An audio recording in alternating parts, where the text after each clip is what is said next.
Hello all, welcome to my YouTube channel another video. In this video I'm going to talk about relations and relationships.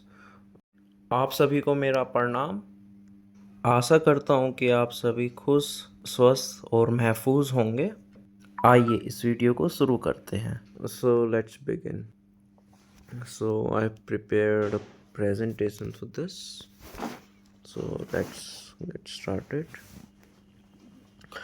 So the topic is रिश्तों की बातें, परिवार की बातें. It means relationships meanings and significance, values of relationships. It's a presentation by Vaibhav Sharma, I mean me.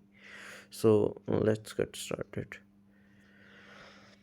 So first type of relations are immediate relations, करीबी संबंधी. These are also known as blood relations or रक्त संबंध. So it includes father means पिता. Second is siblings, like brother sister, भाई बहन. और ये तुमसे बड़े भी हो सकते हैं या हो सकती है तुमसे छोटे और छोटी भी हो सकते हैं. मदर माँ, माता जी और मम्मी. वाइफ पत्नी, हस्बैंड पति, बेटा बेटी, son daughter, grandparents, grandfather and grandmother, dada and dadi ji. So these are all blood relations, but blood relations also may include your uncle, like chacha or tau. So these are also blood relations. So some people may not consider wife as a blood relation. However, it is actually not the one, but it is the part of immediate relation. But over time, it will be a blood relation as your husband and wife. So these are the relations, immediate relations. So let's talk about their significance. So father और पिता वो होते हैं जो तुम्हें जन्म देते हैं. Means who is your father means the person who reproduced you. Second is brother and sister. So brother or sister uh, is someone who is an offspring that is also reproduced by your parents, that include father and mother. सो आपके माता पिता के जो दूसरे बच्चे हैं वो आपके भाई बहन होंगे. अगर फीमेल है तो बहन और मेल है तो भाई.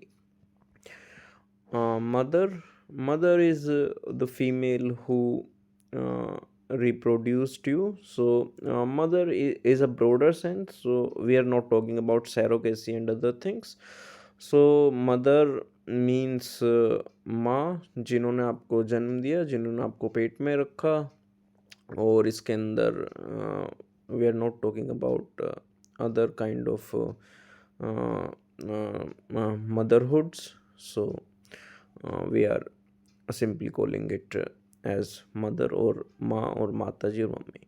एंड वाइफ और हस्बैंड जिसके साथ आपकी शादी होती है, जिसके साथ आप रिलेशनशिप में रहते हो, that person is your wife or your husband. So वो आपका पति या आपकी पत्नी है. अगर आप लड़की और आपकी हस्बैंड आपकी शादी हुई है तो जिससे शादी होती है वो आपका हस्बैंड होता है. और अगर आप लड़का और आपकी शादी हुई है और जिससे शादी होती है वो वाइफ होती है. सो बेटा और बेटी. सो son and daughter. So in future if you're having any like in future if you're having any child, or if it is male then it will be known as son, otherwise if it is female it will be known as daughter. So ये होता है बेटी बेटी के लिए. And then आ जाते हैं grand parents, जो आपके पापा के पापा या फिर आपके पिताजी के पिताजी हैं. वो होते हैं ग्रैंड फादर, जो आपके पापा के मम्मी हैं वो होती हैं grand mother, so that is दादा दादी. So this is about immediate relations. So your father's father is your grandfather, and your mother's mother is I mean your oh sorry I mean your father's mother is your grandmother. So ये होते हैं immediate relations, करीबी संबंधी, that is blood relations. They will usually last with you till death. It however depends on situation or circumstances. And now let's move on to other relations. So जो ये relation हैं, immediate relation, जो आपके साथ आपके मरने तक रहते हैं. हालांकि ऐसा ज़रूरी नहीं है, वो सिचुएशन या परिस्थितियों पर भी डिपेंड करता है. Now let's move on to other relations. And then after those relations that were the immediate or the first relation or blood relation, then we have cousins, uncle and aunties. If you are having many uncle, then you can call uncles as well. Then we have maternal uncles and aunties, and then we have nephews, father-in-law, mother-in-law, brothers or sisters-in-law, if you have any, maternal grandfather, maternal grandmother. So these are the after first relations. uh, so these relationships are one step after the previous ones. And one more thing to note here is, if we talk about let's say uncle, so and then uncles are also kind of blood relation, and aunties and your cousins also play a role. Then they are also can be blood relations, because they are all offspring to same grandparent. uh, and like aunties are married to uncles, so they are also uh, like playing an important role, so they are also close blood relation. However, it depends on the families and other circumstances, so I'm not going into that. And तो आइए इनके बारे में बात करते हैं, जो आपके दूसरे रिलेशन होते हैं, जो संबंधी आपके पहले संबंधियों के बाद आते हैं. ये होते हैं दूसरे संबंधी जो उनके बाद हैं. इन्हें आप द्वितीय संबंधी या ऐसा कुछ भी कह सकते हैं. अगर आप पहले वालों को प्रथम संबंधी मानते हैं, तो ये आपके ऊपर निर्भर करता है व्हाट साइकोलॉजी यू होल्ड, कि आपकी सोच क्या है. So let's not talk about this, and let's talk about the relations here. So इसमें आते हैं आपके चचेरे भाई बहन, आपके ताऊ जी के चाचा के लड़के लड़की, आपके मामा मौसा और मौसी, बुआ, फूफा, इनके लड़के लड़कियां यूजुअली चाचा वगैरह चचेरे भाई बहन की कैटेगरी में आते हैं. और आपके अंकल और आंटीज़ फादर की जो भाई हैं, और उनकी जो बहन है वो बुआ की कैटेगरी में आएगी. जो चाचा हैं वो अंकल की कैटेगरी में आएंगे. अगर बड़े हैं तो फिर वो ताऊ जी या फिर ताऊ के उसमें कैटेगरी में आएंगे. और आंटीज़ जो उनकी पत्नी हैं, तो वो आपकी चाची या फिर ताई जी होंगे. इसमें थोड़ी मिस प्रिंट हो गया है, ये चाच लिखा हुआ है, बल्कि चाची होना चाहिए था यहाँ पर. और बुआ आपके पापा की बहन, फूफा आपकी बुआ के पति. तो ये होते हैं अंकल एंड आंटीज़, इसके अंदर ये आते हैं सभी. और फिर आते हैं आपके मैटरनल अंकल एंड आंटीज़. तो इसके अंदर मैटरनल मतलब कि आपकी मम्मी के रिश्तेदार. अगर आपकी मम्मी के भाई हैं तो वो आएंगे मामा की कैटेगरी में. और अगर आपकी मामा की शादी हुई है तो उनकी पत्नी आएगी मामी की कैटेगरी में. और आपकी मम्मी की जो बहन है वो आपकी मौसी होंगी. वो हालांकि इस स्लाइड के अंदर नहीं है, तो साल और उनके जो पति होंगे वो आपके वो आपकी मौसी होंगे, और आप उनके जो पति होंगे वो आपके मौसा होंगे। तो ये होते हैं उनके बाद वाले रिश्ते।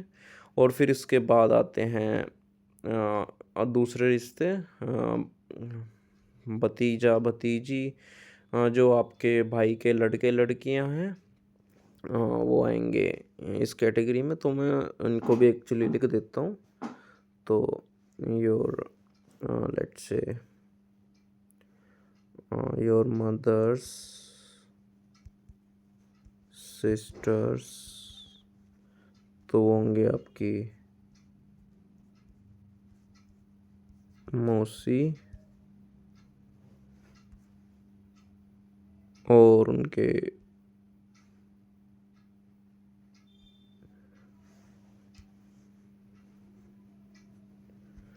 उनके जो हस्बैंड होंगे वो होंगे आपके मौसा जी की कैटेगरी में। तो ये रिश्ते होते हैं जो उनके बाद वाले आते हैं। और फिर हाँ, क्या कहते हैं, उनके अगर बच्चे हैं, जैसे आपके ताऊ जी के बच्चे हैं, अ, और उनकी फिर शादी होकर उनके भी बच्चे हो रहे हैं, जैसे आपके कज़न्स हैं, कज़न्स के जो बच्चे होते हैं बेसिकली वो नेफ्यूज़ की कैटेगरी में आते हैं, उन्हें भतीजा वगैरह की कैटेगरी में लेते हैं। अगर पेरेंटल में पैट्रियार्की मीन्स की पैटर्नल साइड से है, इट मीन्स कि आपके फादर के साइड से रिलेशन में है, तो भतीजा भतीजी की कैटेगरी में आएंगे। और अगर आपकी मम्मी की साइड से हैं तो फिर भांजा भांजी की कैटेगरी में आते हैं। ठीक है। फिर सास होती है आपकी mother in law, father in law होते हैं आपके ससुर, और उनके जैसे brothers and sisters in law के अंदर ये रिश्ते आ जाते हैं, देवर भाभी बहनोई, फिर साला साली, या यहाँ पर भाभी 2 बार लिखा हुआ है, ये ननद होना चाहिए था। तो जैसे देवर होते हैं जो आपके छोटे भाई हैं, तो आपकी वाइफ के वो देवर लगेंगे। और बहनोई होते हैं जो आपके ससुर हैं, आप उनके बहनोई लगोगे। और ननद होती है आपकी बहन, वो आपकी पत्नी की ननद लगेगी। और साला होता है जो आपकी पत्नी का husband husband I mean brother होता है, जो आपकी पत्नी का भाई होता है, वो साला लगेगा। और जो आपके साले की पत्नी होगी वो आप आपकी क्या कहते हैं, साली लगेगी, उनकी जो पत्नी होती है। तो इस तरीके से ये रिश्ते होते हैं। इसमें और भी चीज़ें होती हैं, जैसे कि क्या कहते हैं कि थोड़े क्या कहते हैं दूर के रिश्तेदार भी आ जाते हैं, तो उसकी बात हम बाद में करेंगे। तो उसके अंदर भी इस थोड़ा रीजनल वाइज भी रहता है, किसी किसी जगह पर दे may use a different term for different thing. So nephews basically are your uh, cousins, daughter and sons if they are from paternal side, and the same term will be used if they are from maternal side. Basically in Hindi we have two different words like bhatija or bhanji. But in English, I think nephew is the only term we are having. And then we have maternal grandfather and maternal grandmother. Maternal grandfather is the father of your mother, and maternal grandmother is the mother of your mother. So ये होते हैं नाना नानी। तो नाना होते हैं जो आपकी mummy के पापा होते हैं, और नानी होती है जो आपकी मम्मी की मम्मी होती हैं। तो ये होते हैं दूसरे रिलेशन जो उनके बाद आते हैं। And now let's move to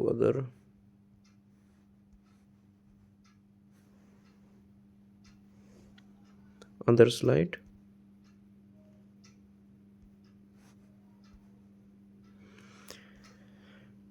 तो उसके बाद आते हैं distant relation, then we are having distant relations. So distant relations are nothing but relatives of relatives. So ये होते हैं दूर के संबंधी और रिश्तेदारों के रिश्तेदार।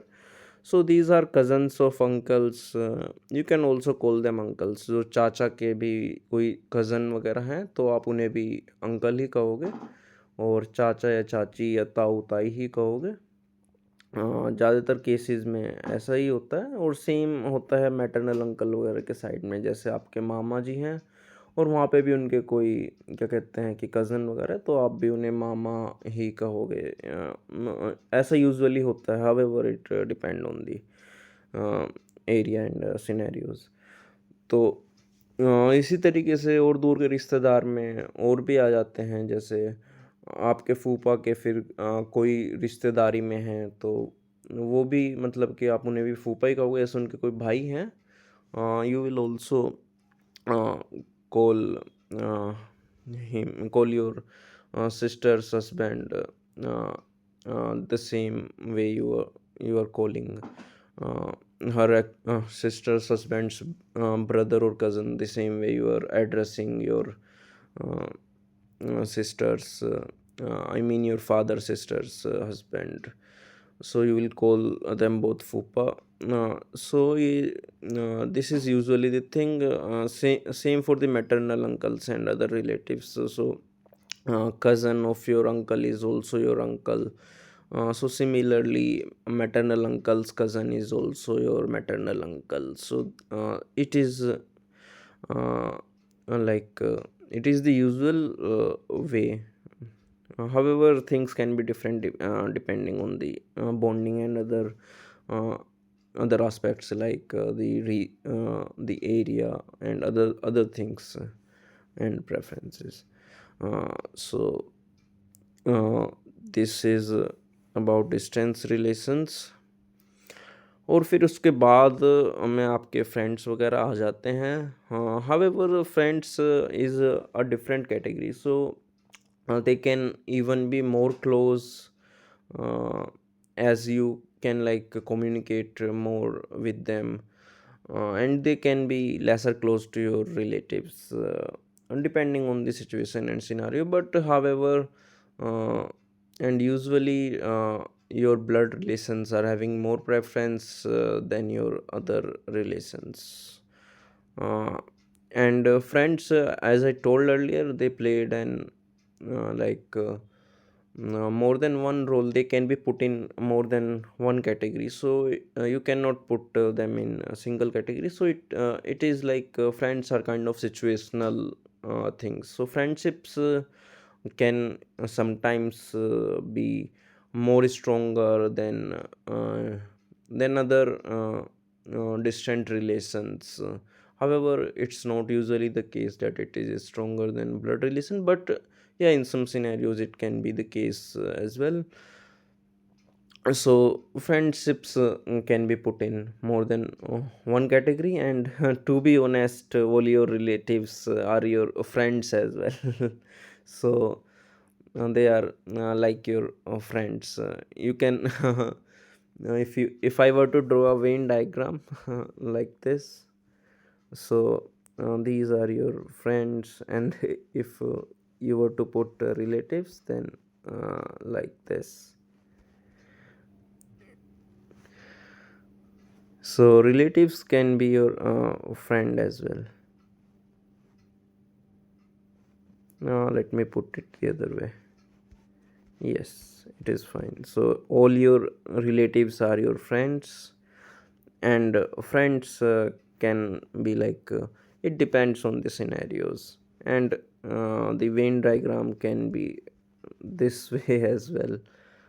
Like uh, this this is like friend and relative, and this one is relative, and this one is friend. So it just depend on the circumstances. It's just I were to show you, and in normal cases, and it should be is this way, that this is your relative, these are your relatives, and these all are your friends. You can have other relations, I mean friendships outside of your relationships or your relatives. But usually all your relatives can be treated as friends as well, and we all know like uh, these friendships and relations are also situational.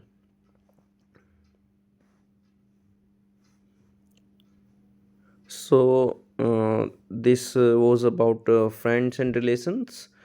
सो जैसा कि हमने देखा कि ये कुछ relationship और रिश्तेदारियाँ होती हैं, और इसके अलावा क्या कहते हैं दोस्ती के बारे में भी बात कर लेते हैं। तो आपके रिलेटिव आपके दोस्त भी होते हैं, और दोस्त कुछ ऐसे भी होते हैं आपको लगेगा कि मेरे रिलेटिव से भी बढ़कर हैं।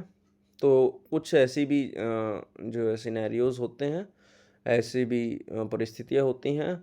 और दोस्ती बेसिकली बात ये रहती है कि जैसे कि आपके कोई रिलेटिव या आपके संबंधी आपसे काफ़ी दूर रहते हैं, और आपके दोस्त हो सकता है आपके पास में रहते हैं, तो हो सकता है आप अपने दोस्त के साथ ज़्यादा टाइम स्पेंड करना प्रेफर करें compare to your relatives because of distance. And वैसे अगर देखा जाए तो आपके संबंधी आपके दोस्तों से बढ़कर होते हैं। अगर मैं एक वेन डायग्राम ड्रॉ करूं यहाँ पर, तो उसमें अगर मैं आपके रिश्तेदारों को लूं और आपके दोस्तों को लूं, तो रिश्तेदार सारे के सारे आपके दोस्त होते हैं, और दोस्त में आप क्या कहते हैं अपने रिश्तेदारों के अलावा भी आप दोस्ती कर सकते हैं। तो ये डिफरेंस होता है। हालांकि कुछ केसेस के अंदर ये डायग्राम कुछ ऐसे भी हो सकता है। कुछ रिश्तेदार आपके दोस्त भी हैं, कुछ आपके खाली रिश्तेदार हैं, कुछ आपके फ्रेंड हैं, कुछ क्योंकि रिश्तेदारी कभी कभी ज़्यादा बड़ी भी होती है, आप सबसे हो सकता है मिल भी नहीं पाए, और हो सकता है सबको जानते भी ना हो, बट होते सभी रिश्तेदार ज़्यादातर फ्रेंड्स ही हैं, और या फिर आपके दोस्त ही होते हैं ज़्यादातर केसेस के अंदर। तो ये हुई रिलेशनशिप और रिश्तों की बातें। और हालांकि रिलेशनशिप में एक काफ़ी मेजर चेंज आता है। Let's talk about that in next slide. So शादी के बाद क्या क्या चेंजेस आते हैं, change in relations after marriage. So शादी के बाद हस्बैंड और वाइफ एक नया रिश्ता जुड़ता है। You are just like expanding your relations. So पति और पत्नी का नया नया रिश्ता आ जाता है।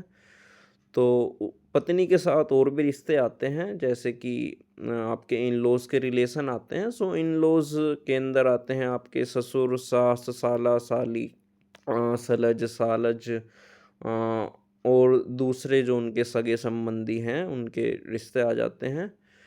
और you can also think of like you are having other relations like father-in-law, mother-in-law, brother-in-law, sister-in-law, etc. So these will be the new relations that you will be having.